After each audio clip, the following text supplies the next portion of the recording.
عليكم ورحمة الله وبركاته. أعوذ بالله من الشيطان الرجيم. بسم الله الرحمن الرحيم. الحمد لله رب العالمين والعاقبة للمتقين. اللهم صل على سيدنا محمد وعلى آل سيدنا محمد وسلم تسليما كثيرا كثيرا. ബിസ്മില്ലാഹിർ റഹ്മാനിർ റഹീം. ഇന്നത്തെ ഹദീസ് ക്ലാസ് മഹാനായ സയ്യിദുന റസൂലുള്ളാഹി സ്വല്ലല്ലാഹു അലൈഹി വസല്ലമ തങ്ങൾ മഹാനായ ഇബ്നു ഉമർ റളിയല്ലാഹു അൻഹുവിനോട് ബഹുമാനപ്പെട്ടവരുടെ രണ്ട് ചുമലുകൾ പിടിച്ചുകൊണ്ട് റസൂലുള്ളാഹി പറഞ്ഞു, കും ഫിദ്ദുന്യാ കഅന്നക ഗരീബ് ഔ ആബിറു സബീൽ.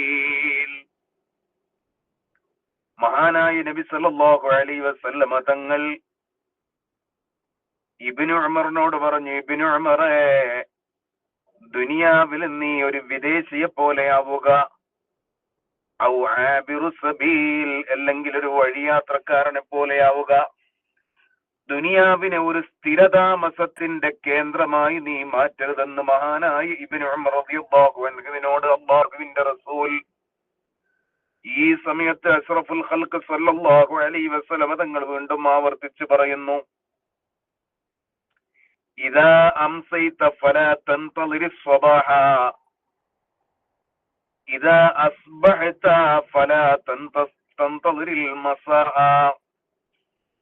രാവിലെ ആയാൽ വൈകുന്നേരം വരെ നീ ജീവിക്കുമെന്നോ, വൈകുന്നേരമായാൽ രാവിലെ വരെ ജീവിക്കുമെന്നോ നീ ഒരിക്കലും വിചാരിക്കരുത്, ഒരിക്കലും പ്രതീക്ഷിക്കരുത്.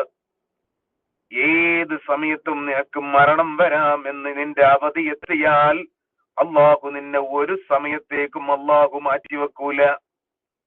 വലൻ യുഅഖിറല്ലാഹു നഫ്സൻ ഇദാ ജാഅ അജലുഹാ. ഒരു മനുഷ്യന്റെ അവധി എത്തിക്കഴിഞ്ഞാൽ ആ അവധി പൂർത്തിയാവലോടുകൂടെ പിന്നെ ഒരു സെക്കൻഡ് സമയം അല്ലാഹു തആല ഇവിടെ നിർത്തൂല. ഉടനെ തന്നെ അവന്റെ റൂഹ് പിടിച്ച് അവനെ തിരിച്ചു വിളിക്കുമെന്ന് അഷ്റഫുൽ ഖൽഖ് മുഹമ്മദ് മുസ്തഫ വിശുദ്ധ ഖുർആൻ ഇത് വ്യക്തമായി പറയുകയും ചെയ്യുന്നു. ലൗലാ അഖർതനി ഇലാ അജലിൻ ഖരീബ്, സ്വൽപ്പ സമയത്തേക്ക് എന്നെ ഒന്ന് വിട്ടു തരുമോ, എനിക്കൊരു അവധി തരുമോ എന്ന് ചോദിച്ചാൽ അല്ലാഹു തആല ലഅല്ലി അഅമലു അമലൻ സ്വാലിഹാ, ഞാൻ ആ സമയത്ത് സൽപ്രവർത്തനങ്ങൾ ചെയ്തേക്കാം എന്ന് അള്ളാഹുവിനോട് ഈ മനുഷ്യൻ കേണപേക്ഷിച്ചാലും അല്ലാഹു തആല പറയുന്ന വാക്കാണ്, വലൻ യുഅഖിറല്ലാഹു നഫ്സാ, ഒരു നഫ്സിനും ഈ അവധി കൊടുക്കുന്ന പ്രശ്നമേ ഇല്ല. അതായത് അല്ലാഹു സുബ്ഹാനഹു വ തആല ഇന്നയാൾക്ക് ഇന്ന സമയം എന്ന് നിശ്ചയിച്ചിട്ടില്ല. ഈ സമയത്ത് ഒരാൾ മരിക്കുമെന്നോ ഈ സമയത്ത് ഒരാൾ മരിക്കാതിരിക്കുമെന്നോ പറയാൻ പറ്റില്ല.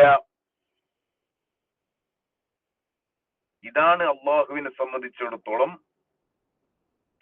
അല്ലാഹു സുബ്ഹാനഹു വ തആലയുടെ തീരുമാനം അതാണ്. അതുകൊണ്ടാണ് മഹാനായ ഇബ്നു ഉമർ റളിയല്ലാഹു അൻഹുവിനോട് അല്ലാഹു സുബ്ഹാനഹു വ തആലാഹുവിന്റെ റസൂൽ പറയുന്നു, റബ്ബിന്റെ തീരുമാനം റബ്ബങ്ങ് നടപ്പാക്കും. അതുകൊണ്ട് കും ഫിദ്ദുന്യാ കഅന്നക ഗരീബ്, എല്ലാ മനുഷ്യരും അവരവർക്ക് ജീവിതം ഉണ്ട്, ജനനം ഉണ്ടെങ്കിൽ മരണം നിർബന്ധമാണ്. അതുകൊണ്ട് മരണം നിർബന്ധമായ ഒരു ലോകമാണ് ഈ ലോകം. നേരെ മറിച്ച് ആഖിറത്തിൽ മരണം ഒരിക്കലും നിർബന്ധമില്ലെന്ന് മാത്രമല്ല, മരണത്തിന് അവിടെ ചാൻസുമില്ല. മരണം എന്ന് പറയുന്ന ഒരു സംഗതിയെ അവിടെ ഇല്ല. എന്നാൽ ദുനിയാവ് അങ്ങനെയല്ല. നമ്മൾ ഗൾഫിലേക്ക് പോയാൽ ആ ഗൾഫിൽ നമ്മൾ ജോലിയെടുത്ത് നാട്ടിലേക്ക് തിരിച്ചു വരുന്നത് പോലെ, അവിടെ സ്ഥിരതാമസമാക്കാത്തത് പോലെ തന്നെ നാട്ടിലാണ് നമ്മുടെ സ്ഥിരതാമസം. അപ്പൊ ഒരിക്കലും നമ്മൾ ഗൾഫിൽ സ്ഥിരതാമസം ഉദ്ദേശിക്കൂല, കാരണം അവിടെ ജോലിയെടുക്കാൻ പോകുന്ന സ്ഥലമാണ്.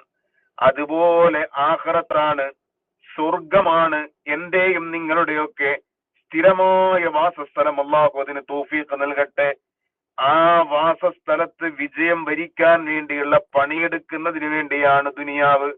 ആ പണിയെടുക്കുന്ന സ്ഥലത്തെ ഒരിക്കലും ഇവിടെ തന്നെ ഞാൻ സ്ഥിരമായി ഇങ്ങ് താമസിക്കും എന്ന രീതിയിൽ പ്രവർത്തിക്കുകയോ ചിന്തിക്കുകയോ അങ്ങനെ അതിനു വേണ്ടി ഒരുങ്ങുകയോ അതിനു വേണ്ടി ജീവിതം മുഴുവൻ ചെലവഴിക്കുകയോ ചെയ്യരുത്.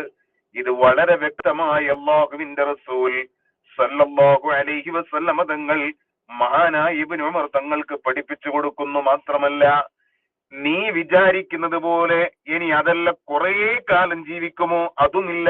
ശാശ്വതമായി ജീവിക്കില്ല എന്ന് മാത്രമല്ല, കുറെ കാലം ജീവിക്കുമെന്ന് വിചാരിക്കണ്ട. ചിലപ്പം വൈകുന്നേരമാകുമ്പോഴേക്ക് നീ ഉണ്ടാവില്ല, നേരം വെളുക്കുമ്പോഴേക്ക് നീ ഉണ്ടാവില്ല എന്ന കർക്കശമായും ഗൗരവപരമായും മരണത്തെ ഓർമ്മിപ്പിക്കുന്ന, നിന്റെ അന്ത്യത്തെ കുറിച്ച് ഓർമ്മിപ്പിക്കുന്ന, വളരെ വളരെ ജീവിതത്തിന് വലിയ മാറ്റങ്ങൾ ഉണ്ടാക്കാൻ പ്രചോദിപ്പിക്കുന്ന